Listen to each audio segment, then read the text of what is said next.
So it was tough, but I kept reading nonfiction. I read Laurel Canyon, the inside story of rock and roll's legendary neighborhood by Michael Walker in 2017. And I wrote this about it on Goodreads after giving it a 4 out of 5 stars. Nonfiction isn't always the greatest cure when you're going through a period in life that makes focus difficult, and that plagued me in my read of this book. That being said, it provided the perfect life escape when I was ready to bring my attention back to its pages. It does a wonderful job of romanticizing both the good and bad times of Laurel Canyon's rise and fall. If you appreciate the art and personalities behind the music of the 60s, 70s, and 80s, you'll enjoy the specific retelling of their adventures here.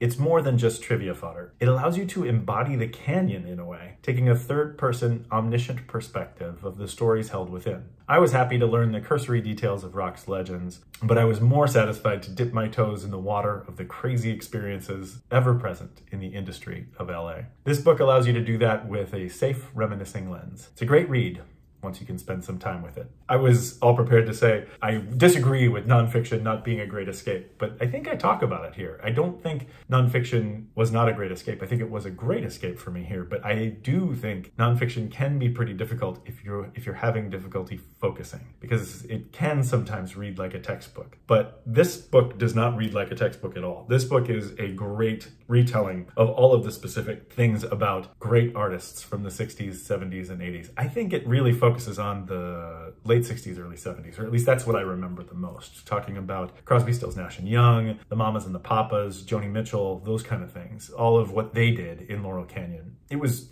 exciting for me too because of all my years in LA, thinking about where Laurel Canyon sits and where all these places were. They're all places that I've visited or flown over or have seen neat things about. So it was great to understand how connected everyone truly was during those times. It was a fantastic escape for me. When I say that I wasn't sure whether I was going to disagree with my review here or not, I think looking back, thinking that nonfiction is not a way to escape what's going on in your life, I disagree with that now. I think nonfiction is a great way because it feels sort of parallel. It gives you a way to dip into the other lives of people that are experiencing things different than you. In a way, I think nonfiction might even be a better escape than fiction in some cases. And I think maybe that's why I read all these nonfiction books back to back. I know I have at least one more coming, and this one ended up being a great recommendation for me. So this is Laurel Canyon, the inside story of rock and roll's legendary neighborhood by Michael Walker. I read it in 2017 and I gave it 4 out of 5 stars